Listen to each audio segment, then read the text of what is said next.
Hi guys, I'm going to read the author's note today at the end of the book.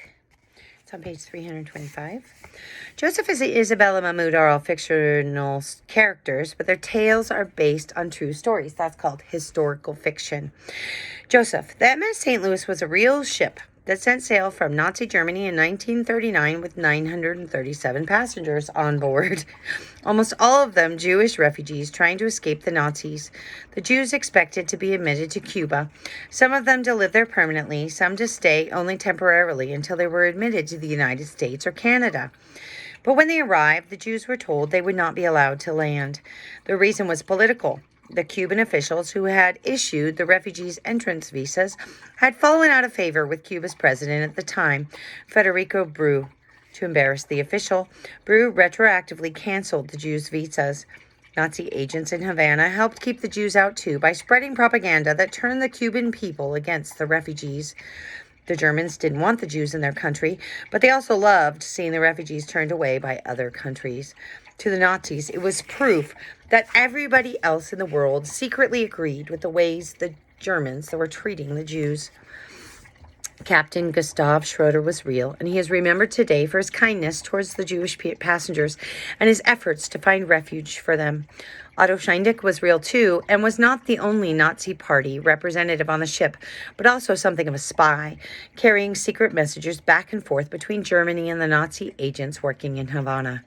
Evelyn and Renata were the real names of two sisters whose mother chose to remain in Nazi Germany. Their father, Dr. Max Aber, was able to get them off the St. Louis in Havana because he had gone ahead of his family to Cuba and had strong connections with the local authorities. None of the other passengers were so lucky. Joseph's father, Aaron Landau, was inspired by two different men who really sailed on the MS St. Louis, Aaron Posner and Max Lowe. Aaron Posner, a Hebrew teacher, had been taken from his home in Germany during Kristallnacht, the night of the broken glass, and sent to Dachau, where he was beaten and humiliated and where he witnessed incredible atrocities. It was Aaron Posner who was released from Dachau after 6 months and told to leave the country within 14 days. And it was Posner who was the victim of Otto Scheindick and his firemen while on board. Posner was also one of the mutineers, I'm on the top of page 327, who tried to take control of the ship when the St. Louis was turned away from the United States and Canada. Max Lowe was a Jewish lawyer who, like my fictional Aaron Landau, had been forbidden by the Nazis to practice law. Lowe had continued to give legal advice to sympathetic German lawyers who paid him under the table, but the Gestapo eventually caught on, and Lowe was forced into hiding. He joined his wife and two children, a boy and a girl, just in time for them to all board the MS St. Louis and make their escape. But like Aaron and Landau, Max Lowe was a broken man when he rejoined his family. It was Lowe who tried to commit suicide by jumping off the St. Louis while it lay at anchor outside Havana Harbor. The English ship Orduna and the French ship Flandre, both carrying Jewish refugees bound for Cuba, were initially kept out of Havana Harbor just like the St. Louis, but both ships, to the frustration of the passengers on the St. Louis, were eventually allowed to dock and disembark their own refugees. But what the passengers on the St. Louis didn't know was that the only people allowed off the Orduna and the Flandre were passengers with Cuban passports. The rest, mostly Jews, with now invalid entry visas, like the Jewish passengers on the St. Louis, had been turned away to find another country that would take them. The Jewish refugees from the St. Louis who were allowed to enter the United Kingdom were the lucky ones. They escaped the Holocaust.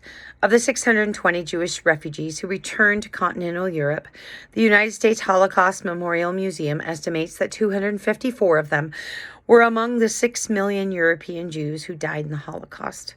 Most of the people were murdered in the killing centers of Auschwitz and Sobibor, says the museum. The rest died in internment camps, in hiding or attempting to evade the Nazis. Ruthie, who survived, would be among the approximately 100,000 Jews who lived in Germany today, down from around 500,000 Jewish German citizens before World War II. Many more Jews who survived the Holocaust chose not to return to their European home countries, settling instead in the United States and the newly formed country of Israel. The tragedy of the MS St. Louis is now famous and has been the subject of many books, plays, films, and even an opera. Isabel, page 328. In 1994, thanks in large part to the recent collapse of the Soviet Union and the ongoing U.S. embargo against trade with Cuba, hungry citizens of Havana rioted up and down the Malecon. In response, Cuban President Fidel Castro announced that anyone who wanted to leave Cuba could do so without being thrown in jail, which was the usual punishment for trying to escape. It was a strategy Castro had employed before. When protests threatened to overwhelm his security forces and overthrow his government, Castro would allow people to leave any way they could, usually on homemade boats and rafts. When all the people angry enough to fight him had fled to America, the protests would stop and things would settle back down again. In the 5 weeks in 1994, when Castro allowed unhappy citizens to leave Cuba, an estimated 35,000 people fled the island for the United States, almost 10 times the number of people who had tried to escape to America in all of 1993. Many Americans objected to the sudden influx of Cuban refugees, particularly because at the time, Cubans enjoyed a unique path to becoming American citizens that immigrants from other countries did not. Others recognized Castro's ploy for what it was and argued that the protesters should remain in Cuba in the hope that their riots would finally overthrow the Cuban government. U.S. President Bill Clinton had a big decision to make: let the Cuban refugees in or send American warships out to turn them away. While he tried to figure out what to do, Clinton ordered any Cuban refugees caught at sea to be sent to a refugee camp at the U.S. military base at Guantanamo Bay in Cuba. From there, Cuban refugees could choose to return to Cuba or wait and see if the United States or another country would take them. A few months later, in 1995, Clinton announced that the Cuban refugees at Guantanamo would be allowed entry to the United States. But from that point on, any Cuban refugees caught at sea would be sent back to Cuba, not taken the rest of the way to Florida or sent to Guantanamo. Any Cuban refugees who made it to America could stay. Isabel and her family refer to this new attitude towards Cuban refugees as wet foot, dry foot, though that name wasn't commonly used to describe the situation until the policy was officially made law in 1995. I've also used artistic license to combine the riot that prompts Isabel's family to leave with the U.S. decision to detain Cuban refugees caught at sea. Those two events actually happened a month apart. But I have brought them together here to make my story tighter and more dramatic. Despite the threat of imprisonment in Cuba and the dangers of sea swells, storms, drowning, sharks, dehydration, and starvation, increasing numbers of Cubans still try to cross the 90 miles of ocean between Havana and Florida each year. According to the Pew Research Center, and this is an older book, okay, I don't know that this is current information, 43,635 Cuban refugees entered the United States in 2015, and that number was surpassed in 2016 by October. So there we go. That's how current it was. In recent years, many Cuban refugees have skipped America's wet foot, dry foot policy altogether and chosen to fly or sail from Cuba to Mexico or Ecuador, then walk north into America. An alternate route. Observers nicknamed Dusty Foot. But as more and more countries south of the United States close their borders, more Cubans are headed back into the Straits of Florida on homemade boats and rafts. Again, according to the Pew Research Center, 9,999 Cuban refugees entered the United States through Miami sector in 2015. That same year, the U.S. Coast Guard apprehended 3,505 Cubans at sea. There is no way of telling how many Cubans die in the attempt each year. In 1994, the year of Isabel's story, an attempted 3 out of 5 Cuban refugees who attempted the journey died at sea. That's a lot of people. Whew.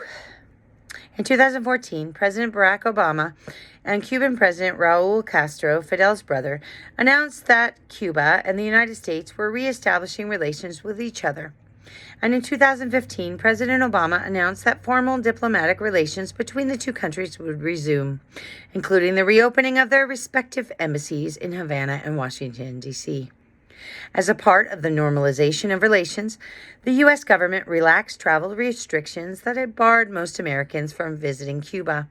And in August 2016, the first commercial flight from America to Cuba since 1962 landed in Havana. On January 12, 2017, in one of his last acts in office, President Obama announced the immediate end of the wet foot, dry foot policy. How these changes to the U.S.-Cuban relations and the death of Fidel Castro on November 25, 2016 will affect the future of Cuba and its people remain to be seen. Not that old, I guess, huh? 3 years? And page 332, Run Mahmoud. As I write this, Syria is in its 6th year of one of the most brutal and vicious civil wars in history. The city of Aleppo, Mahmoud's hometown, lies in ruins today because it is home to a large group of rebels who oppose Bashar al-Assad's war on his own people. The city is under siege, pounded daily by Russian air attacks and Syrian army artillery. If they didn't leave by 2015, while Mahmoud and his family went on the run, the remaining citizens of Aleppo are now trapped in a war zone. According to the United Nations, more than 470,000 people have been killed. That's a lot, dang. Since the conflict began in 2011. That's roughly equal to the entire population of Atlanta, Georgia. And more people are dying every day. In just 1 week of fighting in September 2016, the United Nations reported the deaths of 96 children. That's like an entire grade level of children dying every week. In a major offensive in December 2016, the Syrian army conquered an estimated 95% of Aleppo's rebel-held territory, spurring a new humanitarian crisis, and hundreds of thousands of more civilians were caught in the crossfire. Fighting in Aleppo continues today, and those who survive often have nowhere to live. The Guardian newspaper estimates 40% of the city's infrastructure has been damaged or destroyed. Whole neighborhoods lie in ruin. Markets, restaurants, shops, apartment buildings, nothing has been spared. Almost no one goes to work anymore or to school. Every tree in the city has been cut down for firewood, and when they ran out of trees, the Syrians had to burn school desks and chairs to heat their homes.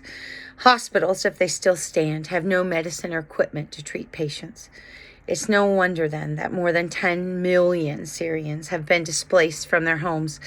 Of those 10 million, the United Nations estimates that 4.8 million Syrians have left their country as refugees. That's more people than live in the entire state of Connecticut or Kentucky or Oregon. And more are fleeing every day, leaving behind everything they owned and everything they knew, just to escape the war and bloodshed, just to survive. But where do they go? The United Nations reports that Turkey is already home to more than 2.7 million registered Syrian refugees, many of them in refugee camps like the one in Calais that Mahmoud and his family passed through.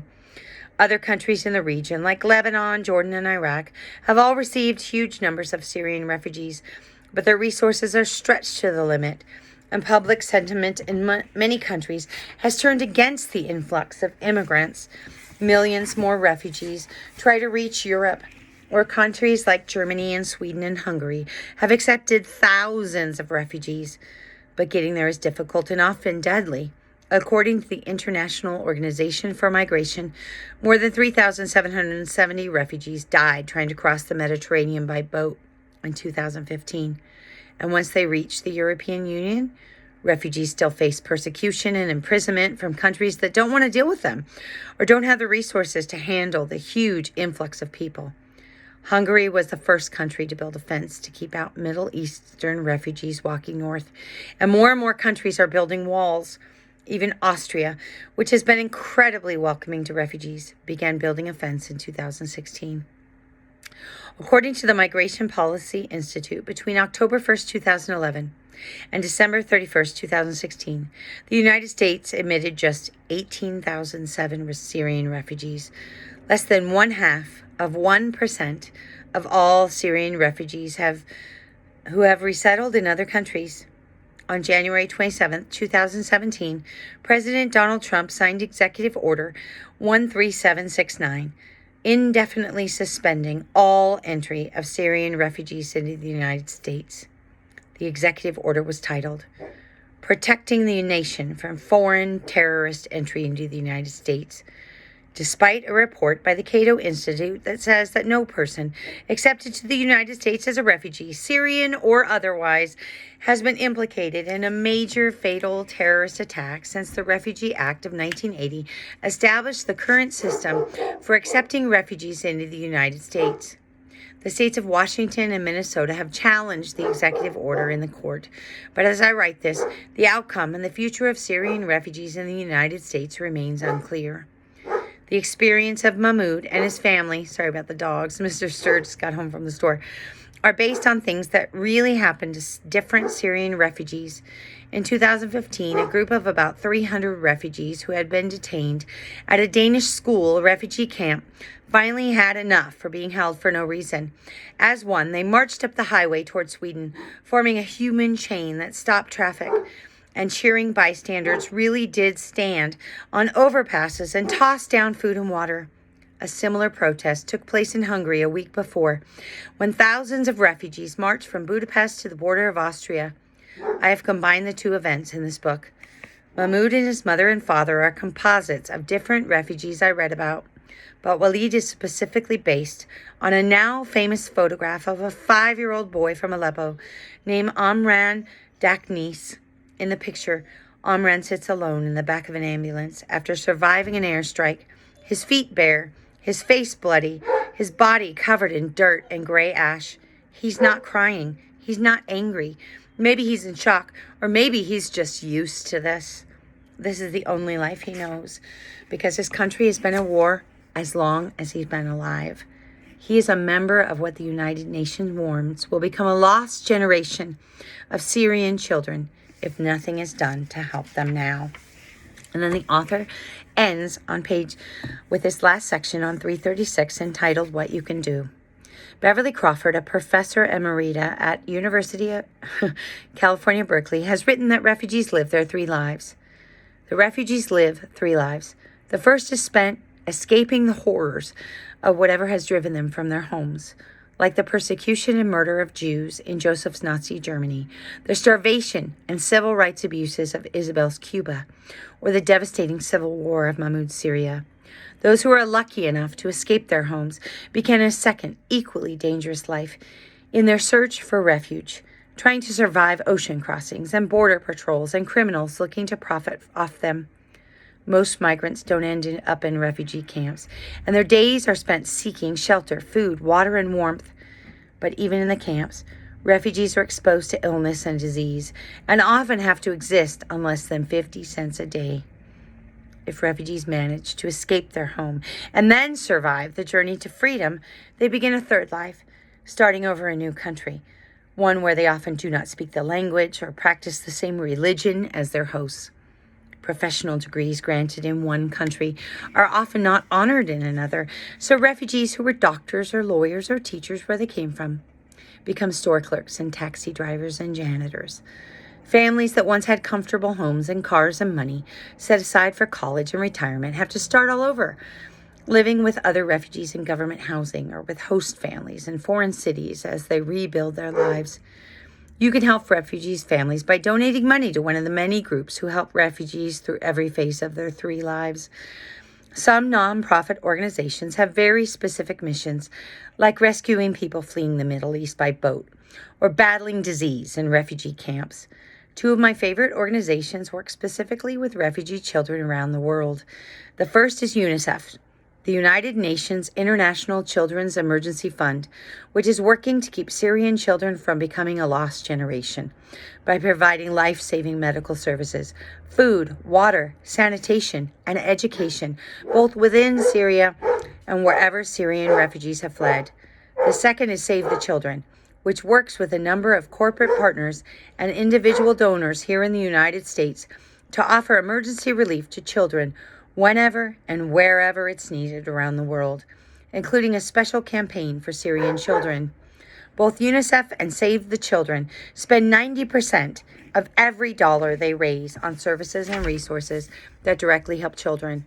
Donations to either of these terrific organizations can be earmarked for specific regions and conflicts or be used to help refugee children worldwide. Learn more at UNICEFusa.org and www.savethechildren.org. I will be donating a portion of my proceeds from the sale of this book to UNICEF to support their relief efforts with refugee children around the world. Alan Gratz, North Carolina, USA, 2017. I hope you enjoyed the book. This is my last read aloud. Bye, guys.